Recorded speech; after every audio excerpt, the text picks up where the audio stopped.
ప్రాంతంలో రాబోతున్నందుకు ఒక స్థానిక శాసనసభ్యుడిగా మరి అంత మంచి ఆపర్చునిటీస్ వస్తున్నందుకు నేను కూడా ధన్యవాదాలు తెలియజేసుకుంటూ ప్రధానంగా ఇక్కడ ఇంకొక విషయం కూడా మనం చెప్పుకోవాలి. ఇవన్నీ కూడా ప్రాజెక్టులు రావాలంటే దీనికి భూమి కూడా చాలా అవసరం. అందుకే ప్రభుత్వం భూసేకరణను కూడా ప్రత్యేకమైన దృష్టి పెట్టి దీని మీద ఒక స్పెషల్గా ఫోకస్ పెట్టి మొన్న చంద్రబాబు నాయుడు గారు విశాఖపట్నం ఎయిర్పోర్ట్కి వచ్చినప్పుడు నేను కలెక్టర్ గారు ఆయన కలిసినప్పుడు ఆయన ఒక మాట చెప్పారు. అది ఎప్పుడు కూడా మర్చిపోలేని మాట. ఒకటే, మీరు ఏదైనా భూమి సేకరణ చేసినప్పుడు ఇక్కడ ఇండస్ట్రీ పెట్టేవాళ్ళు ఎంత హ్యాపీగా ఇండస్ట్రీ పెడతా ఉన్నారో, ఎవరైతే భూమి ఇచ్చి వాళ్ళ ప్రాంతంలో వాళ్ళు అక్కడి నుంచి ఉపాధి లేకపోతే ఒకటి లభిస్తుందనుకుంటున్నారో వాళ్ళు కూడా అంతే హ్యాపీగా ఆ భూమిని ఇవ్వాలి. వాళ్ళని ఇబ్బంది పెట్టే విధంగా మీరు భూసేకరణ చేయొద్దు అనే ఒక స్పష్టమైన ఆదేశాలు ఇచ్చారు. అందుకే ఈరోజు ఎవరైనా అక్కడ భూములు వస్తుంటే మిగతా మనం కొన్ని చోట్ల చూస్తూ ఉన్నాం, అక్కడక్కడ కొంచెం ప్రొటెస్ట్లు వస్తూ ఉంటాయి. బట్ ఇక్కడ ఇప్పుడు ఈరోజు మీరు రైతులంతా అక్కడ చూశారు, మొత్తం 80-90% రైతులు వాలంటీర్గా వచ్చి మా భూమి మేము ఇస్తాం సార్, ఇటువంటి గూగుల్ లాంటి పెద్ద కంపెనీ మా దగ్గరికి వస్తే మా ప్రాంతం మొత్తం కూడా ఇదవుతుంది అని చెప్పి వాళ్ళందరూ కూడా ఆనందంతో హర్షాతిరేకాలతో వాళ్ళందరూ కూడా ఇస్తూ ఉన్నారు.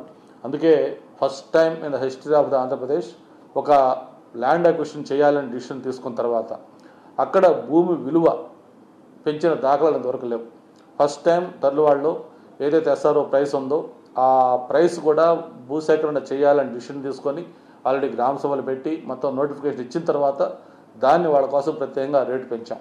అంటే ఎవరైతే భూమి కోల్పోతున్నారో వాళ్ళ రైతుల కళ్ళల్లో ఆనందం కలవాలి, వాళ్ళందరూ కూడా సంతోషంగా భూమి ఇవ్వాలనే ఉద్దేశంతో ఆ విధంగా చేశాం.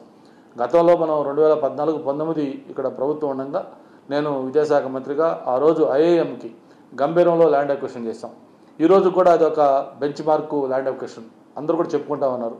అలాగే ఈరోజు తర్లువాడలో కూడా చేయబోయేది, ఎక్కడైనా చిన్న చిన్న ప్రాబ్లమ్స్ ఉన్నా కూడా సీఎం గారు ఆల్రెడీ స్పష్టంగా చెప్పారు, లిబరల్గా వెళ్ళండి, రైతులకి ఇబ్బంది కలిగించొద్దు, భూమి కోల్పోయే వాళ్ళందరూ కూడా సంతోషంగా భూమి వాళ్ళు తప్ప వాళ్ళు బాధపడుతూ భూమి వద్దని చెప్పని కలెక్టర్ గారికి నాతో కూడా స్పష్టంగా చెప్పడం జరిగింది.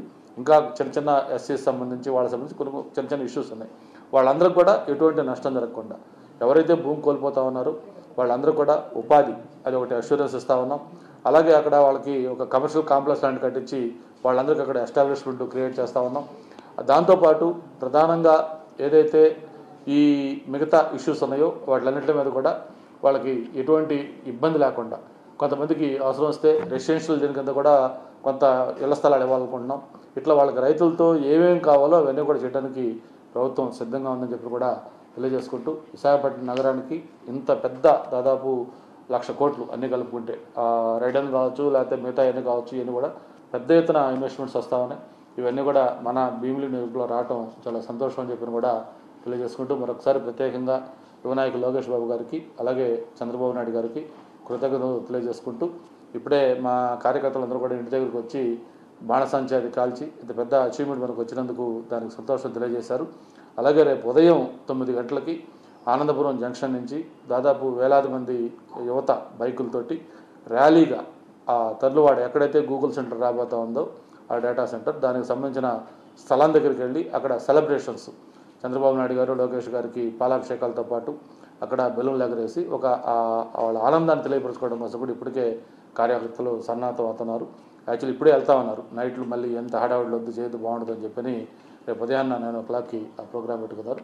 మరొకసారి ఇంత పెద్ద ఆపర్చునిటీ మన విశాఖపట్నానికి ప్రత్యేకించి భీమిలి నియోజకవర్గం వచ్చినందుకు మన ముఖ్యమంత్రి గారికి అలాగే లోకేష్ బాబు గారికి దీనికి సహకరించిన కేంద్రం ప్రత్యేకించి నరేంద్ర మోడీ గారికి కూడా ధన్యవాదాలు చేయాలి. ఇది భారతదేశంలోనే అతిపెద్ద విదేశీ ఇన్వెస్ట్మెంట్. ఇప్పటిదాకా కూడా బాంబే కానీ లేకపోతే మిగతా ఎక్కడ ఏ రాష్ట్రంలో ఏ నగరంలో లేని ఇంత పెద్ద అమౌంట్లో డైరెక్ట్గా ఫస్ట్ టైం ఇంత ఇన్వెస్ట్మెంట్ రావడం, ఆ క్రెడిట్ మన విశాఖపట్నానికి వచ్చింది. మన ఆంధ్రప్రదేశ్లో ముఖ్యమంత్రి గారి అలాగే లోకేష్ గారి చొరవతోటి ఆ ఘనత మనకి దక్కే విధంగా చేసినందుకు మరొకసారి ప్రత్యేకంగా ధన్యవాదాలు తెలియజేస్తాను. గూగుల్ డేటా సెంటర్ ఏర్పాటుతో ఉద్యోగ అవకాశాలు ఎంత వస్తుందని కన్ఫ్యూజింగ్గా ఉంది.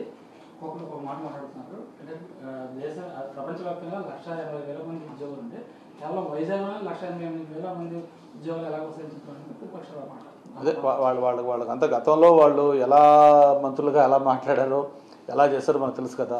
ఇప్పుడు దాకా ఉన్న డేటా సెంటర్లు ఎన్ని ఉన్నాయి ప్రపంచవ్యాప్తంగా, వాటి కెపాసిటీ ఎంత, ఇప్పుడు వైజాగ్లో రాబోతున్న డేటా సెంటర్లు అంతా, అది ఒకసారి పేరు చేసుకుని తెలుస్తుంది వాళ్ళకి. డేటా సెంటర్లు ఇది కొత్త కాన్సెప్ట్ వస్తూ ఉన్నాయి, ఒక గతంలో ఇన్ని లేవు కదా. ఇప్పుడు విశాఖపట్నంలోని ఇన్ని డేటా సెంటర్లు